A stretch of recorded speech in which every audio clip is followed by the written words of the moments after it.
ब्राह्मण लोग दान लेते हैं। गोस्वामी जी कहते हैं लेने वाले थे, सबने लिया, लेकिन यही पावा राखा नहीं काहू। लोगों ने बधाई ली, लेकिन किसी ने बधाई रखी नहीं। हमारे अयोध्या के संत सुनाते क्यों नहीं रखी।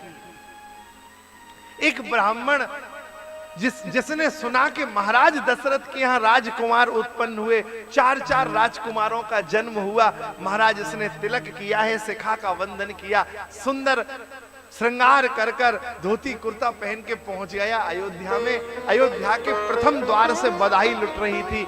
इसे लगा जन्म जन्म का दारिद्र्य आज नष्ट हो जाएगा। कितने जन्मों से दरिद्रता देख रहा हूं, आज तो महाराज दशरथ के यहां चांदी के बर्तन लुटाए जा रहे हैं, मैं चांदी के बर्तन लेके जाऊंगा। खूब चांदी के बर्तनों को उठाया, महाराज लेके जा रहा था। देखा गांव का एक दूसरा ब्राह्मण बड़ा आनंद में है, सोने के बर्तन है उसके पास। इसने कहा क्यों भैया ये सोना कहां से? बोले 2 नंबर गेट पे। तुम कहां गए थे? बोले मैं दक्षिण द्वार पे था। अरे ये पश्चिम द्वार पे। इसने वहीं चांदी के बर्तन फेंके, ससुरा इनको कौन लेके जाएगा, यहीं रखो। वहीं छोड़ दिया मार्ग में और चला गया पश्चिम के गेट पे। वहां पश्चिम द्वार पे पहुंचा, स्वर्ण के पात्रों का संकलन किया है और आनंद में आ रहा है, मेरी तो जन्म जन्म की दरिद्रता दूर हो गई, इतना स्वर्ण मिल गया। आ ही रहा था तब तक देखा कि फिर गांव का एक आदमी मिल गया, उसके पास तो हीरे ही हीरे थे महाराज। उसने कहा अरे तेरे पास ये अनमोल हीरे रत्न कहां? बोले तुम कहां थे? हम पश्चिम द्वार पे थे। अरे बोले हीरे तो उत्तर द्वार पे मिल रहे हैं। उसने महाराज सोना वहीं छोड़ा, सोना वहीं फेंका और चला गया उत्तर द्वार हीरे लेने के लिए। जब उत्तर द्वार पे लग के हीरे लेके आ रहा था, आज आनंद में था, तब तक देखता है कि उसके गांव का सबसे गरीब ब्राह्मण, जिसकी एक झोपड़ी मात्र है, वो एक अलग मस्ती में नेत्रों से आंसू बहाता हुआ जा रहा है। इसने विचार किया कि ये तो मुझसे गरीब है, लेकिन इसके हाथ में कुछ नहीं दिखता, इसके पास संपत्ति नहीं है, इसके पास धन नहीं है, इसके पास सोना चांदी नहीं है, क्यों ना मैं इसे बता दूं कि बधाई के इस उत्सव में तू रीता क्यों जा रहा है। इसने उसको थोड़ा हिलाया, पहले आवाज दी, उसने सुना नहीं, तब पास में जाके जब हिलाया शरीर को, तब थोड़ा प्रकृतिस्थ हुआ।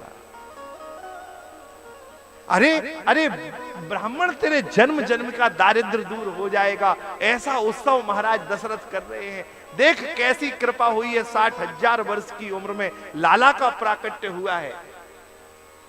जा सोना मिल रहा है, चांदी मिल रहा है, हीरे जवाहरात मिल रहे हैं, तू इतने बड़े उत्सव में भी, अरे भैया समुद्र किनारे आकर भी तू स्नान से वंचित है। इसने नेत्रों से आंसू बहाते हुए कहा मित्र, मैंने वो पा लिया जो तेरे सोने चांदी से भी पूर्ति नहीं हो सकती, मैंने वो पाया है।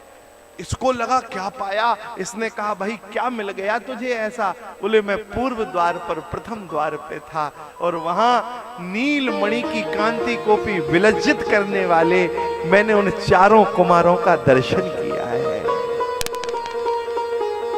मैं उस द्वार पे गया जहां 4 राजकुमार माताएं गोद में लेके बैठी। और हमारे यहां एक नियम होता है, हमारे पूज्य रामायण जी का भाव सुनिए श्री अयोध्या से। मैं रोज उनका एक कोई भाव बताता ही हूं, कहीं ना कहीं वो रोज मुझ पे कृपा करते हैं। श्री अशोक दास जी रामायण जी का भाव सुनिए, जही पावा राखा नहीं काहू में।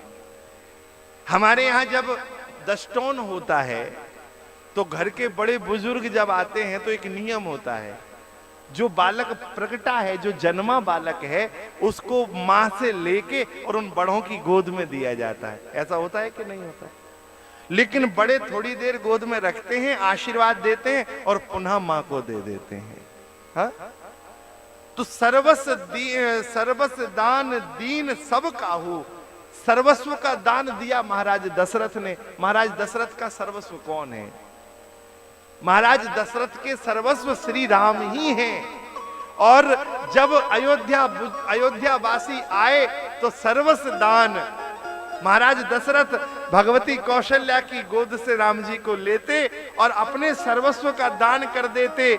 और जब अयोध्यावासी उन्हें अपनी गोद में लेते तो उन्हें आशीर्वाद देते, चिरजीवो चिरजीवो चिरजीवो। और जब अपनी गोद में लेते और फिर थोड़ी देर बाद पुनः दशरथ जी को दे देते। राखा नहीं काहू, किसी ने अपने पास नहीं रखा, सर्वस्व दान दीन सबका, किसी ने दान को नहीं रखा। अद्भुत उत्सव चल रहा है।